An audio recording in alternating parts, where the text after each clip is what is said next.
Dear students, in this video we are going to see how to find the inverse jet transform. Already previous video we already saw how to find the jet transform and properties of the jet transform. Using that properties, how to find easily jet transform, that and all we already discussed in the previous videos. Now the module 5, the next topic is inverse jet transform. So jet transform is nothing but converting the discrete time signal x of n into a time frequency domain signal x of z. So how to find the reverse way? That is nothing but how to convert that frequency time signal x of z into a x of n. So z is converting into a n. So here we are same thing. This is also like a transformation is nothing but it converting one form to the another form. So one form is nothing but here we are going to consider our input signal is a discrete time signal. So in Laplace and Fourier transform, our input signal is a continuous time signal. So in case of jet transform, we are considering the discrete time signal. So discrete time signal is our input that we are going to convert into a frequency domain using the jet transform. So in this video we are going to find the inverse jet transform. How to find, we'll see now. So now inverse jet transform, to find the inverse jet transform we have different methods are there, that one by one we'll see. The first method is inspection method or direct inversion method. So this is direct inversion method and inspection method. Next one is direct division method. By using the division we can find that inverse jet transform of the given signal.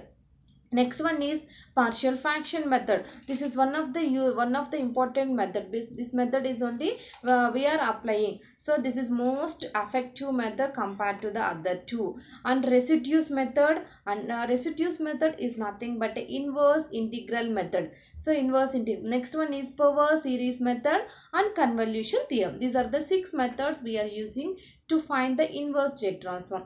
So first we'll see the first one, inspection or direct conversion method. So in the inspection method, so how to find it? So sometimes by observing the quotient. So in the inspection or direct method is nothing but by observing the quotients directly we can find the inverse transform. How to find, we'll see now.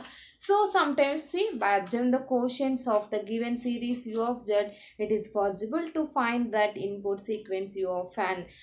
So for example, you can find u of n if u of z is equal to 1 plus 1 by 2 into z power minus 1 plus 1 by 4 into z power minus 2 plus 1 by 8 into z power minus 3. So this one we can write in terms of the summation u of z is equal to summation n is equal to 0 to infinity 1 by 2 whole power n into z power minus n.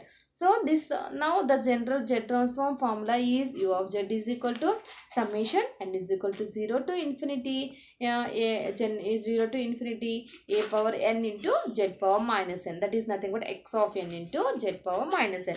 So what is here x of n? 1 by 2 whole power n, that is nothing but u of n. In this case they consider u of n is nothing but a input signal. So u of n is x of n is 1 by 2 whole power n. So in this problem we can find that inverse jet transform easily by seeing that. Next one is, we can see next problem is find u of n if u of z is equal to z cube by z minus 1 whole cube. Z cube by z minus 1 whole cube. So this one we can write it as a z minus 1 divided by z whole cube. So that is 1 minus 1 by z whole, this is whole power minus 1. So that we are going to write it in a reverse way. Actually this here it is the minus 1. So z by z minus 1 divided by z whole cube, that we can write it as a z, we can take it common, 1 minus 1 by z whole cube. So that we can write it as a 1 plus 3 by z plus 6 by z square plus 10 by z cube, 10 by z cube and plus and so on, plus and so on. Now here we can see that we can see this it is in the n's form of 1 minus z whole power n. So 1 minus n whole power n terms is 1 plus nx plus n into n plus 1 by 2 factorial into x square, n into n by n plus 1, n plus 2 divided by 3 factorial into x cube and so on.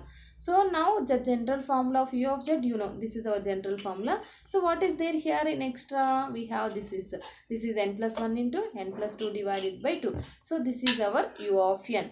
So by comparing the original u of z and what we written that summation formula of u of z, we can get it our x of n or u of n. Next one we can see find inverse z transform of 3 plus 2z divided by z minus 1 minus z divided by 2z minus 1.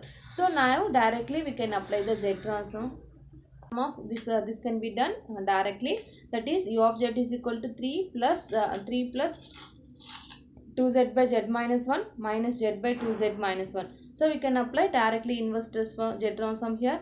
U of n is equal to 3 into z power minus 1 into 1 plus 2 into z power minus 1 into z by z minus 1 minus 1 by 2 into z power minus 1.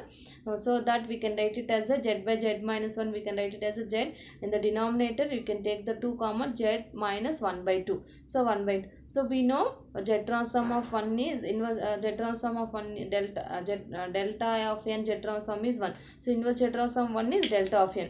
Same thing, inverse z transform of z by z minus 1 is u of n. Inverse z transform of z by z minus 1 is z by z minus a, that is 1 by 2 whole power n.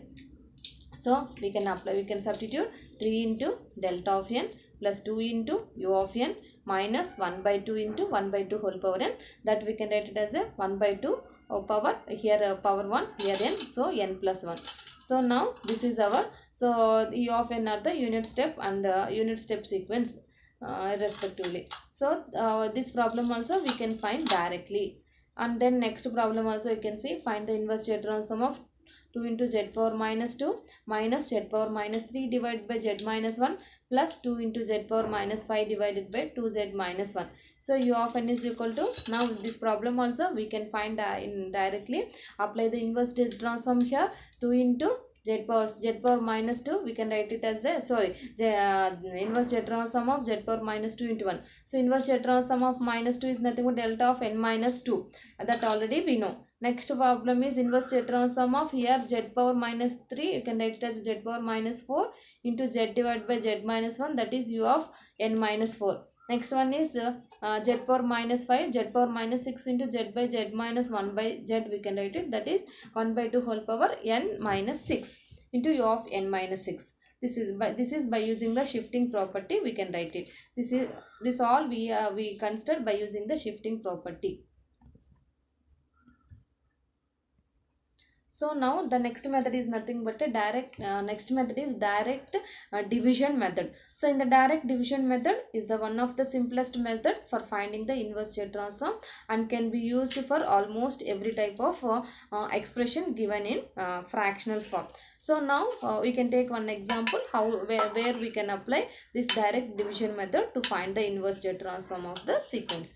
So find the inverse z transform of z by z square minus 3z plus 2. This is our example. So consider this one. So by actual division what we need to do, z square minus 2z plus 2 of z. So here z, how many, here z square is there. So if you to get z, what we should multiply with z power minus, so z square into z power minus 1 only, we'll get it as a z. So I'm going to multiply z power minus 1. So if I multiply z power minus 1 with this one, z minus 3 plus 2 into z power minus 1. So if you subtract means the first term will get cancelled, 3 minus 2 z power minus 1. Next term I should make cancel with 3. Here 3 we don't know. So 3 into here z square is there means z power minus 1. So 3 into z power minus 2 if I multiply means it will come as a 3. Then that term will get cancelled. So 3 minus 3 into 3 is 9 into z power minus 2 is z power minus 1 plus now next one is the 3 2s are 6 z power minus 2. So now the first term it will get cancelled. 9 minus 2 it is 7 z power minus 1 minus 6 z power minus 2. Next we need to get cancelled 7 z power minus 1. So here z square is there. To get z power minus 1 we need to multiply with z power minus 3 and we need the coefficient 7. So we need to multiply 7 into z power minus 3. So 7 into z power minus 3 if you multiply means 7 z power minus 1 minus 7 3s are 21. Z into z power minus 3 is z power minus 2 plus 7 2s are 14 z power minus 3. So similarly we can do it. This is the easiest method we can apply direct division method. So now after that u of z is nothing but a u of z is z power minus 1 plus 3 z power minus 2 plus 7 z power minus 3. That is that we can write a summation n is equal to 0 to infinity 2 power n minus 1 into z power minus n. So we can write it as a, this is the inverse z transform, or this is in the form of x of n into z power minus n. So u of n is nothing but a z 2 power n minus 1. So using this one we can find easily. Next one is find the inverse z transform using that division method. So here they gave as a 4z square plus 2z divided by 2z square minus 3z plus 1. So 2z square minus 2z plus 1, here 4z square plus 4z. Here we have both, we have 4 only, z square and z square, but we want 4, but here it is there 2 only. To get the 4, what we should multiply? We should multiply with the 2 to get the 4. So 2z square into 2 will get 4z square minus 2 3s are 6z, and then 2 1s are 2 plus 2. Now if you subtract means the first term will get cancelled. 2 minus 6 is 8z minus 2. So we need to get 8z. Here we have 2z square. So what we need to do? So here 2 is there means 4. Z square is there instead of z. So what? Z power minus 1, if you multiply z square into z power minus 1 is z. 8z minus 12 plus 4z power minus 1. So next term will get cancelled. Next we have the constant 10. So if you want to get the 10, what we should? Z square is there means z power minus 2. 2 only we have, 2 5 is 10. So similarly we can do for the remaining terms also, and so on. Now u of z is what we got? 4 into 2 plus 4 into z power minus 1 plus 5 into z power minus 2. Now this we can write as summation n is equal to 0 to infinity 6 minus 2 power 2 minus n z power minus n. So that is 6 minus 2 into 2 power 2 minus n is our u of n, that is the input signal.